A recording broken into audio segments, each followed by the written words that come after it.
नमस्कार, मैं Saroj Mishra, acting guide में आपका स्वागत है। आज का मेरा सब्जेक्ट है डिक्शन। मैं कुछ ऐसे शब्द को लेकर आया हूँ जो अक्सर हम लोग पढ़ने में, बोलने में कंफ्यूज हो जाते हैं या हम लोगों को कंफ्यूजन रहती है, जो अक्सर हम लोगों को पढ़ने में गलतियां हो जाती हैं। और वैसे भी हम लोग किसी भी लाइन में काम करें, बोलचाल की भाषा की शैली तो अच्छी होनी ही चाहिए। तो आज इन शब्दों को हम लोग क्लियर करेंगे कि किसका क्या उच्चारण होता है। तो आइए डिक्शन की कंफ्यूजन को दूर करते हैं, इसको एग्जाम्पल से समझते हैं। री या अंग का उच्चारण कुछ इस प्रकार होता है।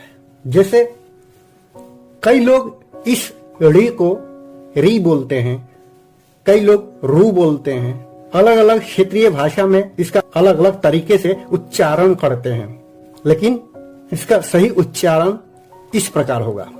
जैसे री री, हल्का सा जिभ में थिरकन रखना पड़ता है, जिभ को हल्का सा मोड़ना पड़ता है और तालू से टच करना होता है। री। जैसे ऋषि ऋषि, ऋण, ऋषभ, ऋतिक रोशन होता है, ऋतिक रोशन, ऋतिक रोशन, ऋषभ, ऋण, ऋषि।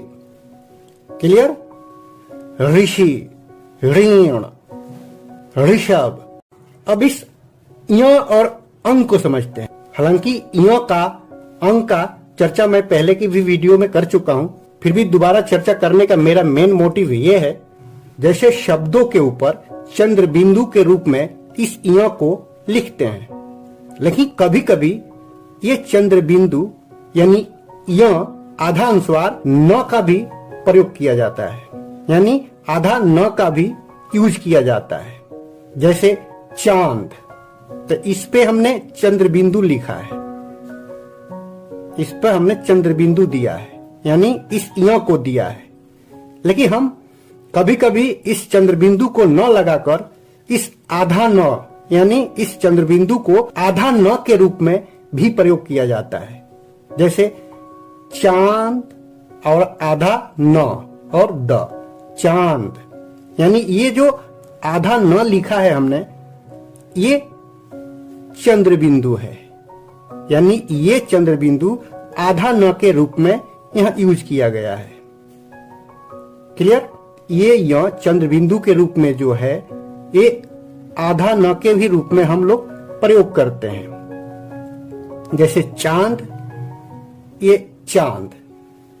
अब यहां पर हमने चंद्र बिंदु दिया है और यहां आधा न दिया है, यानी यहां पर हमने चंद्र बिंदु नहीं दिया है, यानी इस चंद्र बिंदु के बदले ये आधा न हम देकर उसको, इस शब्द को पूरा किया है। ठीक उसी प्रकार अंग, जो शब्दों के ऊपर डॉट यानी बिंदु के रूप में प्रयोग किया जाता है, लेकिन कभी कभी ये डॉट यानी आधा अनुस्वार आधा न का भी संकेत देता है। जैसे ये लिखा नींद, तो हमने उस पर आधा अंग यानी इस डॉट का यूज किया है, लेकिन यहां हमने जो नींद लिखा है, इस नींद में डॉट का प्रयोग नहीं किया है, उस डॉट के बदले आधा न लगा दिया है, तो ये हो गया नींद। यानी मेरा मतलब ये है कि ये य और अंग, आधा न, जो ये आधा अनुस्वार है,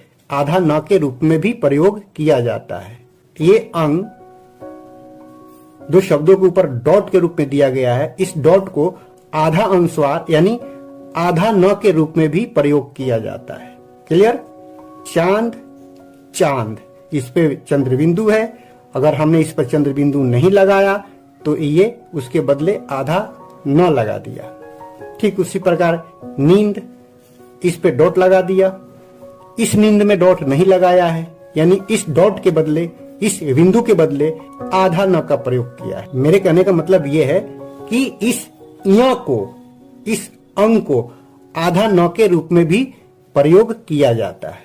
और रही बात इसका उच्चारण, तो कई लोग इसको य बोलते हैं, कई लोग इसको न बोलते हैं, कई लोग इसको अंग बोलते हैं, कई लोग इसको अंगा बोलते हैं। लेकिन मेरे हिसाब से ये य होता है और ये अंग होता है। क्लियर? मैं आशा करता हूं कि आप लोगों को समझ में आ गया होगा। फिर भी कोई कंफ्यूजन हो तो कमेंट बॉक्स में लिख सकते हैं, मैं उसका जवाब जरूर दूंगा। Thank you.